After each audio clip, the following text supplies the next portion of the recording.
Buhay na ba makina, May? Naka-start na yan? Ay, buhay na nga. Parang dinaandar o. Mamaya, di-deliver natin to sa may Antipolo.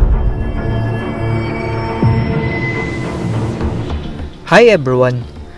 Nabili na po ang Revo na galing sa tambakan at pininturahan lamang upang magmukhang bago ulit.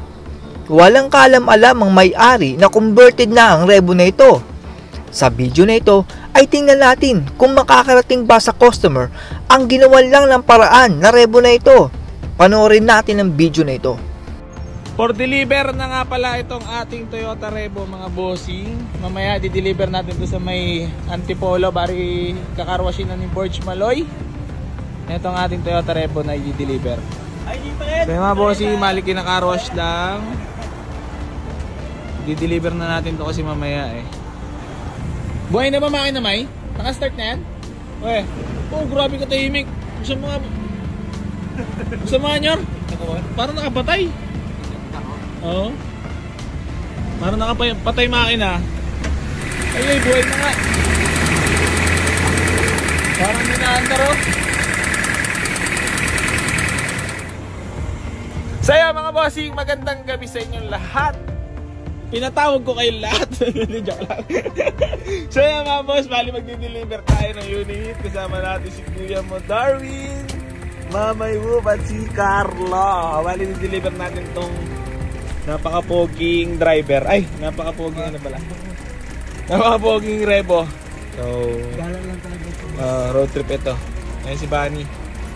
So yan mga bossing, bali ito yung i-deliver natin sa may Antipolo City. Ayan, Toyota Revo na naka-max presentable paint. Yan. Deliver na natin to. Yung loob niyan, sariwa pati driver. Bagong himas. Pati to bagong himas din to eh. Yan lang. Big pa to. So yan mga bossing, maling nandito na tayo sa my MCX. Good running ng ating Toyota Revo. Ano ngayon? Friday the 13th. Magdi-deliver tayo sa may Antipolo City.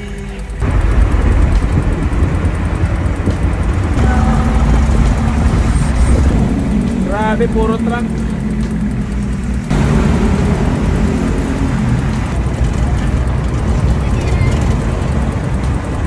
Huwag ka lang si Bato.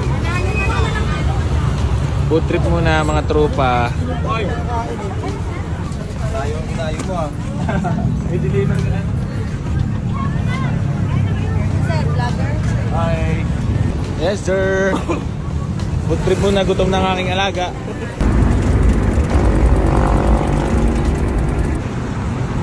Bunny.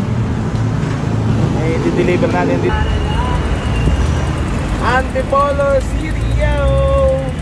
4 kilometers na lamang. Grabe kaahon ito. Dahan-dahan na ang truck. Pero ang ating Toyota Revo, chilling lang at ang driver.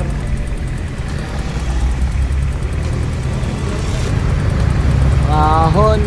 Ahon, ahon. Ahon! Woohoo! Woohoo! Magandang gabi. Bali, nandito na tayo sa pinag-deliveran natin kila bossing. Boss, grabe pala mga ahon dito. Boss, magandang gabi. Magandang gabi.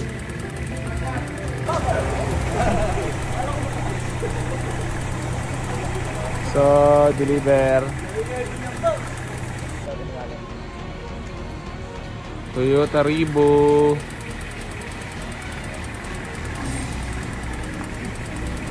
Grabe ka ahon. Lumipad ang aming team papuntang Antipolo para i-deliver itong ating Toyota Revo. Nakita natin ang makapigil hiningang paglalakbay ni Boy AC Garage kasama ang kanyang grupo. Narinig natin na ang boses ni Boy AC Garage ay parang tinatawag na niya lahat ng santo upang gabayan sila sa kanilang paglalakbay. Kita din natin na halos hindi makapagsalita si Boy AC Garage dahil sa kaba, at kahit hindi siya nagdarasal ay malamang sa malamang na humihingi siya ng tawad sa lahat ng kanyang mga nagawa sa kanyang mga naging customer. Bakit nga kaya kinakabahan itong si Boy AC Garage? Ayon po kasi sa isang netizen, ito po kasing Revo na ito ay nabili lang ni Boy AC Garage sa halagang 70,000 pesos na ibinibenta niya sa halagang 165,000 pesos. Galing daw ang Revo na ito sa tambakan at kahit alam na ni Boy AC Garage na bulabog ang Revo na ito, ay kinuha pa din ni Boy AC Garage para patamaan ng mabilisan. Kung mapapansin nyo, ay wala man lang pag-aayos na ibinibida itong si Boy AC Garage. Hindi tulad ng ibang mga buy and sell na ang unang ipinagmamalaki ay ang inayos nila tulad ng engine, transmission at pag-PMS sa sasakyan. Ibig sabihin ay ginawa lang ito ng paraan ng mga siraniko ni Boy AC Garage para lang tumakbo ng ilang araw. Ayon pa sa netizen, mag-iingat po ang lahat dahil ang Revo daw po na ito ay converted from EFI to carburetor. Ang dati pong nakalagay dyan sa Revo na iyan ay EFI. Ano po ba ang EFI? Ang EFI ay electronic fuel injection na gumagamit ng electronic sensors at computer para sakto ang dami ng fuel na ipinapasok sa makina. Dahil dito ay nagiging tipid sa gasolina ang Revo at nakapagbibigay ng sapat na lakas sa pang-araw-araw nating biyahe. Nagiging malinis din ang ibinubuga nitong usok dahil kalkulado at sapat lamang ang gasolina na ipinapasok sa makina. Ang carburetor naman na i-convert ang Revo na ito ay isang mechanical device na naghahalo ng hangin at gasolina na parang isang vacuum. Dahil walang computer na nagkokontrol sa dami ng fuel at air na ipinapasok sa makina, ay nagiging malakas ito sa gasolina. Karaniwang ginagamit ang carburetor sa mga lumang vintage na sasakyan at mga lugar na limitado lang ang electronic or computer box. Yung mga car enthusiasts ang mga pumipili ng carburetor dahil subok nila ito, lalo na yung mga nangangarera.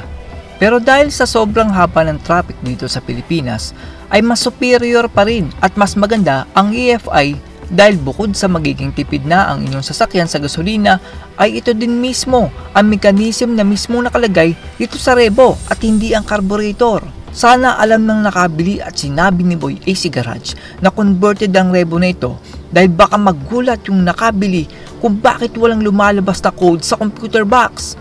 Yun naman pala ay converted na pala ang Revo na ito. Kung sasabihin naman ni Boy AC Garage ito sa nakabili ay mabuti para alam niya yung issue ng sasakyan na ito dahil baka huli na ang lahat na mapagtanto ng buyer na ubod pala ng sakit sa ulo ang Revo na nabili niya.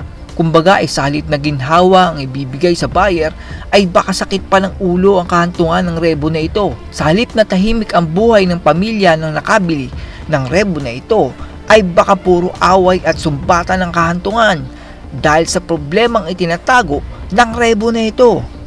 Good luck po sa inyong lahat na bibili ng second hand na sasakyan. That's all everyone. Salamat sa inyong panonood. This is Chuck and you're watching Biker Drone.